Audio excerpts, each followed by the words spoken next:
जब कोई व्यक्ति सामाजिक कुरीतियों के खिलाफ अपनी आवाज़ उठाता है, जब कोई व्यक्ति उन सामाजिक बंधनों को तोड़ता है जो सामाजिक बंधन व्यक्ति के विकास के राह में बाधक होते हैं, तो ऐसे व्यक्ति इतिहास के पन्नों में सदैव के लिए दर्ज हो जाते हैं। जी हाँ दोस्तों, मैं विजय तिवारी भारतीय राजनीतिक चिंतन की इस कड़ी में आज आपके लिए अक्का महादेवी का ये चैप्टर लेकर प्रस्तुत हूँ, जहाँ इस चैप्टर में हम ये पढ़ेंगे कि अक्का महादेवी का जीवन परिचय क्या रहा है, वो किन घटनाओं से प्रभावित हुई हैं, इसके साथ साथ किन लोगों का योगदान है अक्का महादेवी को अक्का महादेवी बनाने में, इसके साथ साथ कौन किन सामाजिक व्यवस्थाओं का उन्होंने विरोध किया और क्या उनका योगदान भारतीय राजनीति में समाहित करने के लायक है या नहीं, इसके बारे में आपसे राय पूछी जाएगी। तो चलिए शुरू करते हैं। आशा है आपको जितने भी अब तक लेक्चर दिए गए हैं वो लेक्चर ज़रूर समझ में आए होंगे। इसके साथ साथ कमेंट बॉक्स में अपनी प्रतिक्रिया ज़रूर दीजिए। तो चलिए शुरू करते हैं। अक्का महादेवी की बात की जाए तो इनका नाम वैसे तो महादेवी था।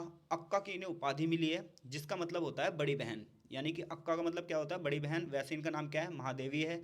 जन्म इनका कब होता है, 1130 में, यानी कि महादेवी का जन्म 1130 में कर्नाटक में शिमोगा के पास एक जगह थी, उद्दुटड़ी।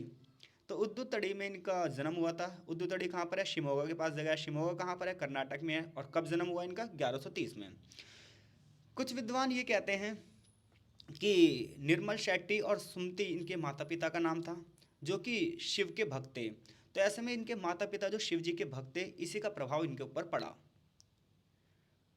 आगे बात की जाए इनके प्रारंभिक वर्षों की, इनके जन्म की, देखिए जो मैंने मेन मेन चीज़ें वो हाईलाइट भी कर रखी है, आप स्क्रीनशॉट ले सकते हैं। तो देखिए अक्का महादेवी का जन्म कहाँ पर हुआ, अभी बात करी हमने, उदुतड़ी में।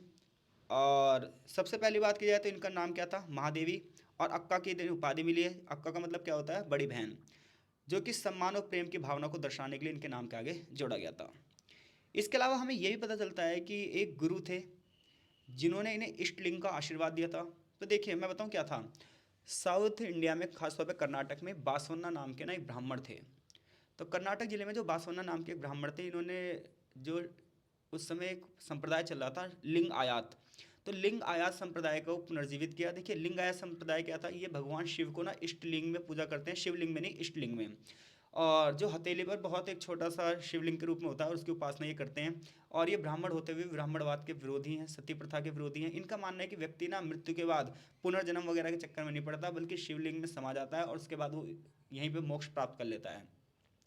यानी कि जब हम अभी आगे चैप्टर में इसके बारे में पढ़ेंगे भी, तो जब भी आपसे पूछा जाए ये लिंगायत परंपरा क्या है, तो लिंगायत परंपरा कर्नाटक में शुरू हुई थी। और इसको पुनर्जीवित करने में जो योगदान रहा है वो बासवन्ना नाम के ब्राह्मण का रहा है। हालांकि इन्होंने ब्राह्मण होते हुए ब्राह्मणवाद का क्या करा है, खंडन किया है, सती प्रथा बाल विवाह जैसी कृतियों को विरोध किया है। और इसके साथ साथ इनका क्या मानना है कि व्यक्ति मरने के बाद शिवलिंग में समा जाता है, पुनर्जन्म वगैरह नहीं लेता है। तो यहाँ पर मैंने ये बात क्यों बताई, मैंने ये बात इसलिए बताई क्योंकि ये पता चलता है कि एक गुरु जिसको इन्होंने बनाया था, किन्होंने, महादेवी ने, वो गुरु खुद क्या थे, वीरशैव परंपरा से थे। वीरशैव परंपरा मतलब लिंगायत परंपरा से थे। और इन्होंने आशीर्वाद के रूप में इन्हें एक इष्ट लिंग दिया। तो इसी वजह से बहुत कम उम्र में शिव की पूजा के लिए प्रेरित हो गई और इन्होंने सांसारिक सुखों को त्याग दिया, सांसारिक पुरुषों को भी त्याग दिया और अपने चुने हुए भगवान चिन्न मल्लिका अर्जुन को अपने पति के रूप में बनाया, जो कि शिव जी के एक रूप में थे। यानी कि अगर आपने मीराबाई की कहानी सुनी हो, जिस प्रकार से मीराबाई जो थी वो कृष्ण के प्रेम में पागल थी, वैसे ही अगर मैं महादेवी की बात करूं, अक्का महादेवी की बात करूं, तो अक्का महादेवी शिव के प्रेम में बिल्कुल कि बिल्कुल पागल थी। शिव को अपना प्रेयसी मानती थी। इनका मानना था मुझे शिव से ही शादी करनी है। तो ऐसे में माना जाता है शिव जी के ही एक रूप चिन्न मल्लिका अर्जुन को इन्होंने अपने पति के रूप में अपनाया। अक्का के जीवन में अगर गुरु की बात की जाए, तो चाहे अक्का के जीवन की बात की जाए या किसी के भी जीवन की बात की जाए, उसमें गुरु का एक बहुत बड़ा योगदान होता है। तो 7 या 8 साल की उम्र में अक्का महादेवी को उनके गुरु श्री गुरु लिंग देव ने दीक्षा दी थी और उन्होंने ही उन्हें इष्ट लिंग भी दिया था। कुछ विद्वानों का मानना है ये जो गुरु लिंग देव नाम है, ये केवल एज ए साइन है, एक प्रतीकात्मक रूप है, क्योंकि अक्का महादेवी ने अपना जो गुरु है वो स्वयं भगवान को माना था, इंसान को नहीं। हालांकि कुछ लोग कहते हैं नहीं, श्री गुरु लिंग देव जो हैं वही इनके गुरु थे। बट कुछ लोग क्या कह रहे हैं, नहीं, एक अदृश्य शक्ति थी, एक महाशक्ति थी जो इनकी गुरु थी। तो हालांकि कई वचनों में अक्का महादेवी ने अपने गुरु को उच्च श्रद्धांजलि भी दी है। और खुद अक्का महादेवी ने यह बताया है कि उनके गुरु ही उनकी इस आध्यात्मिक प्रगति में एक निर्णायक भूमिका निभाते हैं। अक्का महादेवी ने आध्यात्मिक स्वभाव को अपने गुरु के आशीर्वाद ही बताया, यानी कि उन्होंने बताया जो मैं आध्यात्मिकता की ओर गई हूँ, जो मैं इस परमात्मा को पाने के लिए आगे बढ़ी हूँ, इसके लिए मेरे गुरुदेव ने ही मुझे क्या करा है, प्रेरित किया है। तो देखा जाए तो कहीं ना कहीं अक्का के जीवन में गुरु की भूमिका तो पक्का ही थी, जो कि अक्का के हमें वचनों से भी पता चल रही है। अक्का ने ये भी कहा कि अगर हम साधारण बत्ती को जलाएं तो दीपक को आग पकड़ने में समय लगता है, वहीं कपूर से जलाएं तो दीपक में तुरंत आग लग जाती है। यानी कि वो ये कह रही है कि मैंने धीरे धीरे किस प्रकार से भक्ति की राह पर गई। जिस प्रकार से एक दिया चलता है उसमें थोड़ा समय लगता है, वो आराम आराम से चलता है, लेकिन अगर उसमें कपूर पड़ जाए वो तुरंत जलने लग जाता है। तो मैं तो एक दिया और बाती की तरह हूँ। तो इसी प्रकार से उसने बोला कि एक शिष्य के लिए जो आध्यात्मिक प्रगति में गुरु के प्रति समर्पण की भावना होनी चाहिए, उसका महत्व उसने बताया। यानी कि देखिए, गुरु अगर शिष्य के प्रति अपना समर्पण दे भी दे रहा है तो भी कुछ नहीं हो सकता जब तक शिष्य भी गुरु के प्रति समर्पित ना हो। क्योंकि गुरु जो सिखाना चाह रहा है, अगर शिष्य भी वही सीखना चाह रहा है, तभी गुरु और शिष्य का जो बंधन है वो आगे बढ़ पाएगा। नहीं तो एक की समर्पण की भावना होगी तो दूसरा उसे अगर इग्नोर करेगा तो कभी चीज़ आगे नहीं बढ़ पाएंगी। तो एक शिष्य के लिए आध्यात्मिक प्रगति में गुरु के प्रति समर्पण की भावना का बहुत महत्व होता है। और समर्पण की यही भावना लिंगायत और सनातन धर्म में दिखती है, गुरु के चरणों की पूजा करके। ये इसी प्रकार से अक्का ने भी अपने गुरु के प्रति अनुराग को दिखाया, अपने गुरु के प्रति समर्पण को दिखाया, अपने गुरु के प्रति उसने सम्मान को दिखाया। तो यदि आपसे अब बात की जाए, जब ये प्रश्न अक्का महादेवी के बारे में कोई सा भी आएगा तो सबसे पहले उसके जीवन परिचय बताओगे और उनके ऊपर क्या प्रभाव पड़ा है। सबसे पहले गुरु का प्रभाव पड़ा है। अब हम उनके निजी जीवन में और आगे जाते हैं और बात करते हैं उनके विवाह की। तो अक्का का विवाह जो हुआ तो इसके बारे में विद्वानों में मतभेद हैं। कुछ विद्वानों का ये मानना है कि अक्का ने अपने स्थानीय राजा, यानी कि वहाँ का जो राजा था, उस वहाँ का राजा का नाम था कौशिका। तो अक्का ने स्थानीय राजा कौशिका का ध्यान अपनी ओर आकर्षित किया। तो कौशिका चाहता था मैं इससे शादी कर लूँ, और ऐसे में अक्का को मजबूर किया गया शादी करने के लिए, और अक्का की शादी स्थानीय राजा कौशिका से हो गई। लेकिन अक्का ने कौशिका से ये कहा कि भैया देखो, आप मुझसे शादी कर लो, कोई दिक्कत नहीं है, लेकिन धार्मिक प्रथा को मेरी बाधित नहीं करोगे। जो मैं उपासना करती हूँ, जो मैं भक्ति करती हूँ, उसमें आप रंगना नहीं डालेंगे। तो कौशिका का कहना था ठीक है। हालांकि विद्वानों का कहना है कि उसने अपने दिव्य भगवान चैन मल्लिका अर्जुन के अलावा कभी किसी से विवाह नहीं किया, लेकिन कुछ लोग कहते हैं उसका विवाह हुआ था। क्योंकि आगे चलकर रामानुजम बताते भी हैं कि दिव्य प्रेमी और मानव प्रेमी के बीच में प्रतिद्वंदता रास्ते में आ गई। यानी कि जब उसकी शादी हो गई, अक्का की शादी हो गई, महादेवी की शादी हो गई, तो क्या हुआ, वो तो कहती थी कि मेरा प्रेमी कौन है, शिव है, मैं शिव से प्रेम करती हूँ, मैं शिव जी से ही शादी करूँगी, और उन्हीं महादेव की रची हुई मैं हूँ। तो ऐसा करके वो जो महादेव के प्रति अपना प्रेम प्रदर्शित कर रही है, भगवान शिव के प्रति अपना प्रेम प्रदर्शित कर रही है, तो कहीं ना कहीं ये बात कौशिका को पसंद नहीं आई, और कौशिका और महादेवी के बीच में दरारें आ गई। इसके अलावा अक्का महादेवी कौशिका की सांसारिक इच्छाओं को पूरा करने में असमर्थ थी, क्योंकि वो तो उस परम पिता परमात्मा भगवान शिव से प्रेम करती थी। वह खुद के भगवान चैन्न मल्लिका अर्जुन को मंगेतर मानती थी। ऐसा लगता है कि कौशिका को यही चीज़ें बुरी लगने लगी, क्योंकि कहीं ना कहीं उन्हें लगता था कि महादेवी की जो पूजा है वह उनके रास्ते में आ रही है। इसलिए कहा जाता है उसके बाद महादेवी शादी से बाहर हो गई, ये शादी टूट गई। बहुत सारी व्याख्याएं हैं, बहुत सारे लोगों का अलग अलग कहना है। कुछ लोगों का तो ये कहना है कि उन्होंने अपने कपड़े सारे उतार दिए और उसके बाद वो नग्न ही अपने इस घर से चली गई। हालांकि ये बात आगे चलकर सत्य है। कुछ लोग कहते हैं कि उन्होंने अपने इतने बाल बढ़ा लिए थे, इतने बाल बढ़ा लिए थे कि उन्हें महादेवी ने पूरे शरीर पे इतने बाल बढ़ा दिए थे कि फिर उन्हें कपड़ों की जरूरत नहीं थी, उन्होंने कपड़े उतार दिए, और क्या हुआ, बिना कपड़ों की सांसारिक इच्छाओं को त्यागते हुए वो अपने घर से बाहर चली गई। अच्छा, इन्होंने इतने बाल क्यों बढ़ाए थे, वो इसलिए बढ़ाए थे अपने दिव्य प्रेमी चिन्ह मल्लिकार्जुन यानी कि भगवान शिव को प्राप्त करने के लिए। एक तपस्वी बन गई भगवान शिव को प्राप्त करने के लिए। तो अक्का महादेवी की अगर जीवन की घटना करें तो हमें पता चलता है उन्होंने किस प्रकार से सामाजिक मानदंडों की जो बेड़ियां थी उन्हें तोड़ दी। उन्होंने उन सभी बेड़ियों को तोड़ दिया जो एक व्यक्ति को बांधती हैं, खासतौर पर एक स्त्री के जीवन को जो चीज़ें कंट्रोल करती हैं वो उन्होंने तोड़ दी। इस चीज़ की जानकारी जो मिली, उनके माता पिता दोनों लिंगायत थे, यानी कि भगवान शिव की पूजा इष्ट लिंग में करते थे। तो ऐसे में वो कहानियाँ पढ़ते थे किस प्रकार से भगवान के रूप में पति और भक्त के रूप में पत्नी, यानी कि जो भक्त होता है वो भगवान की पत्नी होता है, जिस प्रकार से पत्नी अपने पति को पूजती है, उसी प्रकार से अगर हम भगवान को पूजे तो भगवान मिल जाएंगे। तो देखिए, जब हम भक्ति रस पढ़ते हैं, भक्ति परंपरा पढ़ते हैं, तो ये बात सिद्ध है, जब हम किसी के पीछे हाथ धो के पड़ जाते हैं बिल्कुल भगवान के प्रति उदार एकदम बहुत ज़्यादा लगाव हो जाते हैं। हमें लगता है कि भगवान ने खाना खाया नहीं खाया, भगवान ने पानी पिया नहीं पिया, जब तक भगवान खाना नहीं खाएंगे तब तक हम नहीं खाएंगे, भगवान पानी नहीं पियेंगे जब तक हम नहीं पियेंगे, भगवान के दुख में दुख, भगवान के सुख में सुख, जब हम इतनी सारी चीज़ें फील करने लग जाते हैं एक मूर्ति में, तो ये माना जाता है कि हाँ, हमें भगवान की प्राप्ति हो ही गई है। हमारे रोम रोम में हर जगह बिल्कुल इस टाइप की जो कहानियाँ उन्होंने सुनी महादेवी ने, तो उनके मन में ये लगा कि वो कहानियों को पढ़े ना, बल्कि उन कहानियों को फील करें, उन कहानियों का अभ्यास करें। तो इस प्रकार से महादेवी उन कहानियों का अभ्यास करते करते ऐसे वैरागी हो गई। अब क्या हुआ, उस समय वहाँ पर एक ना संस्था थी, अनुभव मंडप। तो महादेवी क्या करती हैं, अनुभव मंडप में जाती हैं, लेकिन अनुभव मंडप में ना उन्हें डायरेक्ट एंट्री नहीं मिलती। पहले उनसे कुछ प्रश्न पूछे जाते हैं, और जो वहाँ के गुरु होते हैं वो इस बात को सिद्ध कर लेते हैं कि हाँ भाई, महादेवी को अनुभव मंडप में एंट्री देनी चाहिए नहीं देनी चाहिए। लेकिन वो बहुत ही अच्छे से इन सभी आंसरों का देती हैं। अंसरों वो सभी अंसरों को देती हैं। और उसके बाद जब वो गुरु निश्चिंत हो जाते हैं तो अनुभव मंडप में क्या करते हैं, महादेवी को प्रवेश देते हैं। तो अपनी शादी से बाहर निकलने के बाद वो कल्याण पहुंचती हैं, जो कि एक जगह का नाम है, और वहीं पर अनुभव मंडप है। अनुभव मंडप में खुली चर्चा होती है, ठीक है। जितने भी सामाजिक कुरीतियां हैं, जितने भी सामाजिक प्रश्न हैं, जो भी व्यक्ति के मन में प्रश्न हो, उन प्रश्नों को अनुभव मंडप में जाकर चर्चा विचर्क तर्क वितर्क किया जाता है।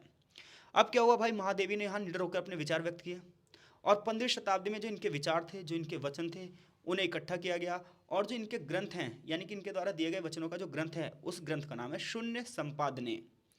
यानी कि अनुभव मंडप क्या है, अनुभव मंडप एक जगह है जहाँ पर जितने भी लोग सामाजिक सवाल करते हैं उनके जवाब दिए जाते हैं। ये संतों का अच्छा खासा एक जगह है जहाँ पर लोग अपना समय बिताते हैं। इसके अलावा महादेवी के जो विचारों का संकलन है, विचारों की जो किताब है, उसका नाम क्या है, शून्य संपादने। वो समाज और पितृसत्ता की आलोचना करती हैं। वो बताती हैं महिलाओं की स्थिति बद से बदतर क्यों है।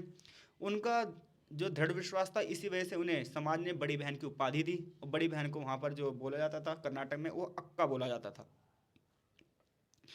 अनुभव मंडप में उन्होंने क्या तर्क दिए, तो देखिए, शून्य संपादने को पढ़ने के बाद हमें पता चलता है कि अनुभव मंडप में जो विचार विमर्श है वो काव्यात्मक रूप में है, यानी कि कविता के रूप में लिखे गए हैं, जिसको यहाँ पर ट्रांसलेटेड किया गया है और व्याख्यात्मक किया गया है, माफ़ कीजिएगा, ट्रांसलेटेड नहीं, व्याख्या की गई है।